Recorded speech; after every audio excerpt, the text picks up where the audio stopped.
welcome back to Food Prep Guide. I'm especially excited for today's video because it's one I have been working on off and on testing recipes for years, and it is salsa. Now I know that everyone has a different type of favorite salsa. Some like it mild, some like it spicy, some like it with jalapenos, some like it, all different kinds of ways. So I know that my favorite is not going to be everyone's favorite, but I have personally been looking for a mild salsa recipe that is safe for water bath canning for a very long time that my family absolutely loves. I have tried multiple different recipes and they've been fine. We have eaten them, but they haven't been good enough to make it into my book. I have a book, actually it's right here. I have a book where I store, this is where I printed out my Sprout to Supper planner, and it is inside here, and this is where I store all of my absolute favorite go-to canning recipes. Not every canning recipe makes it into this book, but only the ones that I want to make year after year after year because they are that good. And I have finally entered a salsa recipe into my Sprout to Supper planner, so we're bringing it to you. Now we've never had a like red tomatoes based salsa recipe, which to me, in my mind, that is the quintessential salsa.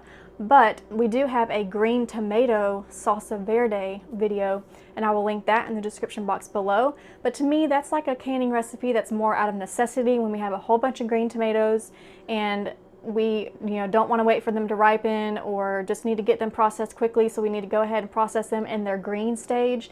If you find yourself in that situation, that green tomato salsa verde recipe is a good one for that particular scenario. But for like your regular vine ripened beautiful red tomatoes, this is a fantastic recipe. It is mild. It doesn't have any jalapenos in it. It doesn't have any chilies, hot chilies, chili powder, anything like that. That's perfect for my family.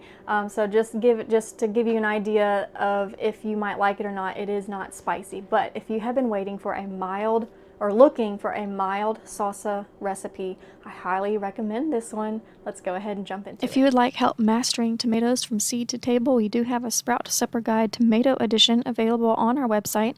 It is an 80-page guide complete with a video library that walks you all the way through from the very beginning, from seed starting to planting, growing, harvesting, preserving, and more, including recipes for serving it at your table. If you're interested, that link will be down in the description box below, labeled Tomatoes, a Sprout to Supper Guide. You click that link and it will take you straight to our website. If you're new here, we invite you to subscribe and hit that notification bell so you don't miss any of our upcoming tutorials on gardening, food preservation, food storage, and more. To start, we need to prep our tomatoes. We need 16 cups of peeled and diced tomatoes. Since I am using tomatoes from the garden and they come in at all different types or come in all different times throughout the season, I prep them and put them in the freezer until I'm ready to do some kind of preservation project. So I am working with frozen tomatoes, and I know several canners and preservers and gardeners do their tomatoes this way. So if that's you, I wanted to show you real quick how I go ahead and prep from a frozen state. If you think about this, if you like plan out your salsa day ahead of time, then you don't even have to thaw out in water. You can just put in like a big strainer pot and let them thaw and then peel that way. But I usually don't know that I'm going to be doing my salsa until like the morning of, kind of last minute. So to make this quick, to make them thaw out a lot faster and peel quicker, I just go ahead and put all the tomatoes in a big pot of water. They only need to sit there for maybe 10 to 15 minutes. You don't even have to simmer them or boil them or anything. It's just simply thawing them out. And the skins slip right off, as you can see here. This is one of the main reasons why I love why I love freezing my tomatoes, because it makes the peeling process so much easier. And I can skip the blanching step. So we do have a video on freezing tomatoes, and in that video, not only do we discuss how to prep tomatoes for the freezer and store them in the freezer, but I also kind of give you a detailed look at my workflow process for going from the garden to the freezer to the canning project day. So if you are interested in that, I will link that in the description box below. But no matter what kind of tomatoes you're starting with, just know that you need to peel them before you dice them. It's not really a safety issue, but it is a quality issue. Those peels can get pretty bitter, and one year I skipped it just in the name of saving time, and I deeply regretted it because I had all these long, skinny, rolled up pieces of skin in our salsa that was not very desirable. So I highly recommend peeling. If you are starting with fresh tomatoes and not frozen tomatoes, then you can certainly blanch them in a pot of boiling water for about a minute, take them off, set them on the counter, and then when they are cool enough to touch, the skins will slip right off just as you see here with the frozen ones. Now don't toss those skins, don't throw those skins away. We can use both the juice that you see here as the liquid is kind of dripping off. We can use that for tomato juice and canning tomato juice later. You can see it's a good bit there, but we can also use our skins and we can dehydrate those to create tomato powder. So as I am getting juice and skins from these different projects, I will put them in the refrigerator and wait until I have a full dehydrator load and go ahead and get those dehydrated. Okay, so now that they are all peeled, we just need to dice, and this is just self-explanatory. I don't have any particular measurement, just dice them. It's just salsa. But we do need 16 cups total, and since this salsa recipe, we want to keep it safe for water bath canning. The only really acidifier that it has in it is apple cider vinegar. That's kind of where we get our acidity, because with tomatoes, they are right on that borderline safety between low acid and high acid, so we can't really count on just tomatoes to be safe enough for water bath canning. But anyway, since apple cider vinegar is really our only acidifier in this recipe, and it's combined with onions and pepper and garlic, you do need to be very careful with your ingredients, or the amount of your ingredients, I should say. So you definitely want to stick with the cup measurements as I have them provided here in the recipe. You certainly can go lower. So for instance, we're going to be doing 5 cups of onions in a bit. You could go less than that, but you wouldn't want to go higher than that. I mentioned before, I save the skins. I put them in quart jars or half-gallon jars, put them in the refrigerator, and wait for a good day to get that dehydrated. So 16 cups of peeled and diced tomatoes go into our stock pot, because we are going to need to bring that to a boil in a little bit. The next ingredient is chopped onions, and we need 5 cups of chopped onions for this.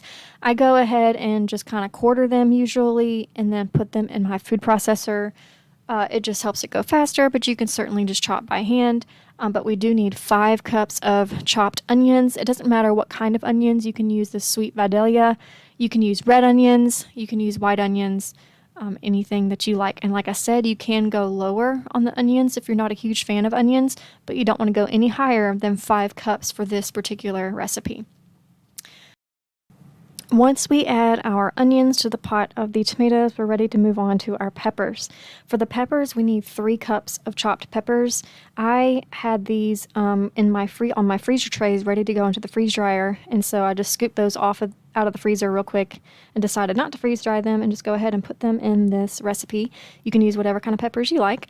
And then we need 10 teaspoons of minced garlic. You can use dried garlic for this, but you will want to rehydrate that first if you're going to be using dried minced garlic. Next, we need cumin, and we're going to add 4 teaspoons of cumin to this recipe.